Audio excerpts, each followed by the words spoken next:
Close England soccer fans flocked to Olde King's Head British pub in Santa Monica hours before kickoff of the semi-final of the 2018 World Cup. USA Today Sports Santa Monica, Calif. If you were to ask me to describe the Olde King's Head pub on Wednesday morning, I'd tell you it was the perfect, cheeky spot to watch the England v. Croatia semi-final. Why? It serves beer when it opens at 9 a.m.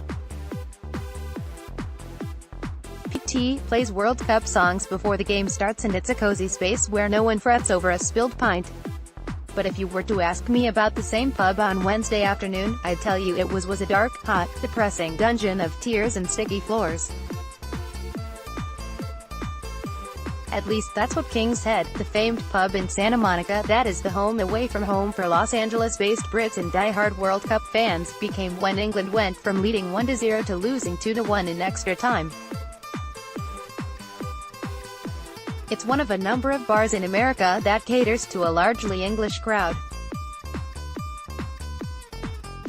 Their customers might not necessarily invade an IKEA in sports celebration, but would be down to crowd surf at the bar, as happened in King's Head before, or sing "God Save the Queen" while holding up a replica World Cup in a Freddie Mercury mask, as has happened in Brooklyn's Banter Bar. And so, even though USA isn't in the World Cup this year, lines to get into these pubs can run down the block, the bar can reach capacity, and a game-heavy day can bring in 3 different waves of fans. As King's Head bartender Raul Dorado says, "It's awesome. It's freaking business, but it's less awesome when England loses." Here's what happened Wednesday at King's Head when Croatia upset the lads. 9:30 a.m. The fight songs commence. After fans are let in the bar easily hits capacity, with waitstaff adding velvet ropes to ensure they have a path to and from the bar. The singing begins. The King's Head playlist includes these English crowd pleasers: Vindaloo, The Clash's This Is England, Monty Python's Always Look on the Bright Side of Life, and Chumbawamba's Tub Thumping, I Get Knocked Down, which gets cut off. Taboos. 3 Lions, Football's Coming Home, is played more than once. As Londoner Rupert Wilson explains, the song was at first a joke because fans had no hopes of getting to the World Cup finals. But now, the catchy song has become a serious rallying cry, with England competing in the semi-finals. Another tip from Wilson: don't pronounce the H in home when you sing it. 10:45 a.m. One more cheer before we start. The crowd starts a double, triple, quadruple clap, England chant. Everyone stands, and many people stay standing. Seating is pretty limited. I noticed there are a few people at the bar who didn't wait in line. How'd they get in? Tip your bartenders, someone who was let in a side door tells me. Last time, we had a $300 tab, because we're English. The game is about to start and already bartender Raul Dorado is tired. "This is my last World Cup," he jokes. England matches do especially good business, because the fans drink early and often. If Brazil was playing, we'd be serving a lot of water. 11:05 a.m. Oh, here's what that. The screams are loud, the jumps are high, fists are pumped, and the chants are "Ole, ole, ole," followed by, of course, by "Football's Coming Home." 11:36 a.m. The mood changes. The excitement from the first goal is long gone, as fans are worried about retaliation.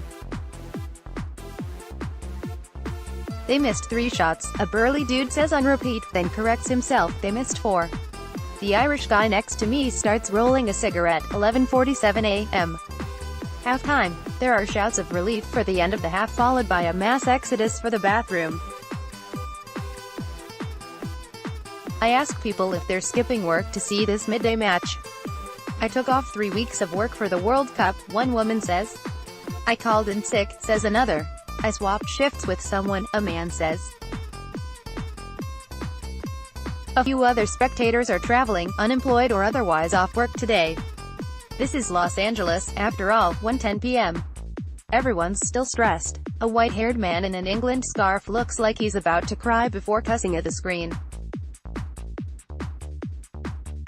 A disgruntled fan can't find a decent path to the bathroom.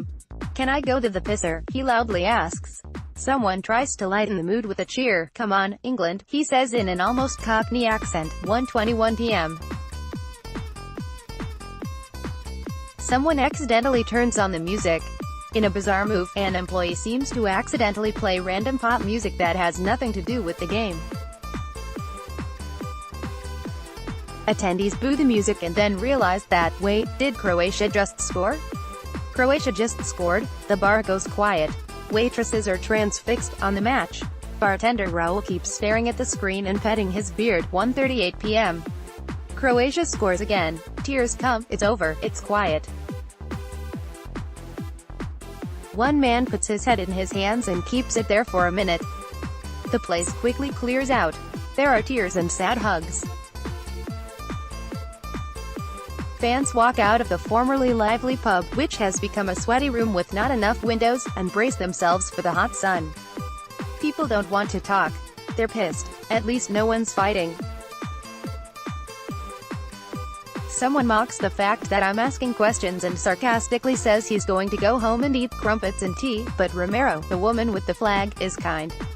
After sitting in silence for a few minutes, she speaks. "Being here, amongst all these English people, in LA, so far from home, it's magical," she says, still looking toward the TV screen.